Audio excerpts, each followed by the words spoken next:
In the burning sands of northern Africa, beneath a hot desert sun, a powerful kingdom thrived for thousands of years. Strong kings and queens built massive temples and buried their dead in pyramid-shaped tombs. But this is not Egypt, and the people who made these monuments were not ancient Egyptians. This is the Sudan, the largest country in Africa and the birthplace of Nubia, a golden kingdom nourished by the Nile. At that time, it was the largest country of the whole world. It was an empire, a real empire. An empire with a language that scholars still can't read. Lost in the shadows, the history of ancient Nubia has remained a mystery until now.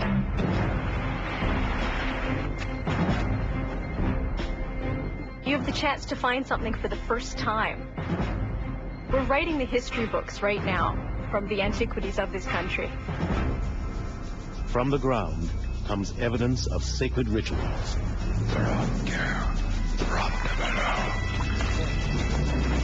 An ancient crime scene. It looks as if someone has deliberately come and smashed this altar into many, many pieces. And a ruthless invasion that may have brought down the powerful empire.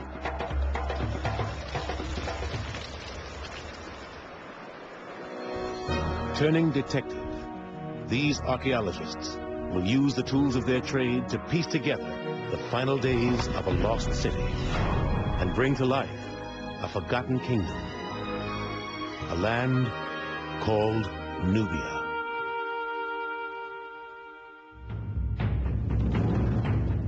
Ancient Nubia began to emerge as a powerful state in what is now Sudan around 2000 BC. Not long after the first Egyptian dynasties had forged their own nation farther to the north.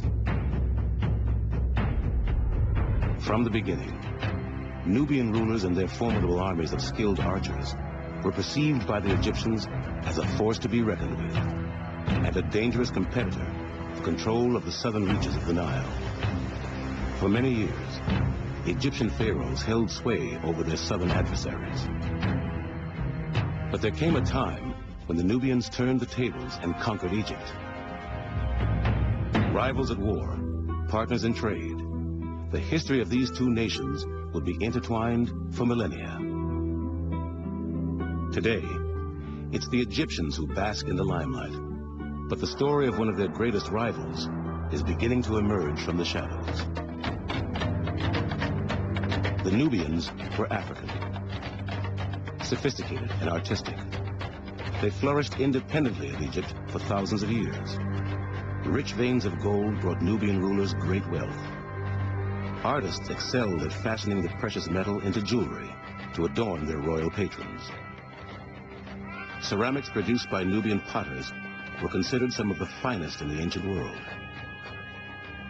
Nubian architects not only built temples to a unique pantheon of gods, they also revitalized Egyptian traditions. Today, Sudan has nearly 3 times as many pyramids as Egypt. When I think about all those powerful kings who ruled over the Sudan, I like very much that those people would have been my ancestors. Always I feel I am part of them. In the 1920s, Harvard archaeologist George Reisner excavated Nubia's magnificent tombs and laid the foundation for a chronology of kings and queens that spans more than 1,000 years. We have their names, but many of their stories are still lost in the cryptic code of the Nubian script. To decipher the language, archaeologists dream of finding a new Rosetta Stone, like the one used to translate Egyptian hieroglyphs in 1822. That would be absolutely fantastic if we were to find such a document. It's a scholar's dream to find a clue to solve a puzzle like this. Now a remarkable new site, a lost city in the sand, may hold the key to unlocking Nubia's past.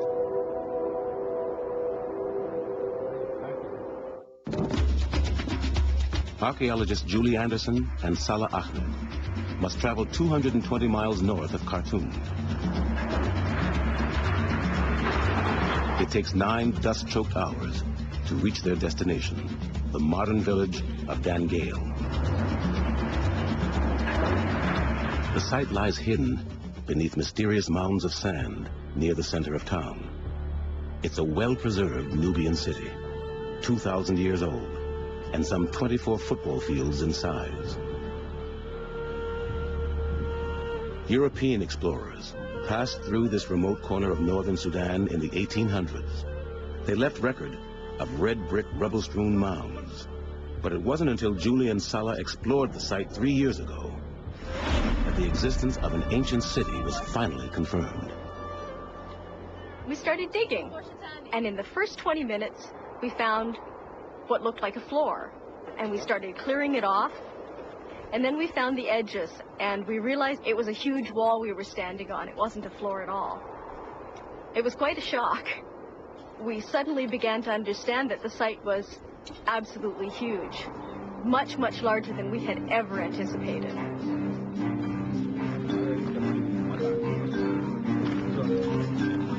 Unearthing the city will take many years, a huge workforce, and the hefting of countless buckets of sand.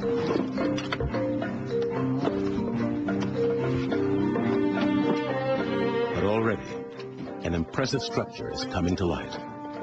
Beneath one of the central mounds, the team has found the remains of one of the largest temples in the Sudan. Julie and Salah don't know exactly when it was built, but they believe it is dedicated to the supreme god worshipped by both Nubians and Egyptians, the ram-headed Amun. Temples to this king of gods have a classic shape, based on the one built by the Egyptians at Karnak, and the layout of Dangale seems to follow suit.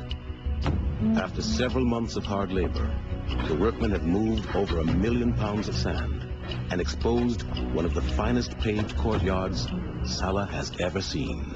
I'm actually sitting on the floor of the second courtyard of the temple of Dangale, and as you see, it is a very beautiful floor, beautifully done, carved in sandstone tiles. The joints between the tiles are very narrow and they are really very compact. It looks fresh, as if it has never been used.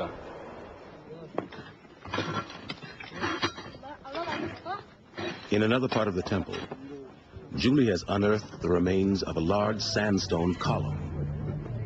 Buried for centuries, carved figures have been protected from the abrasive power of wind and sand. He's beautiful. He's got a little belly button.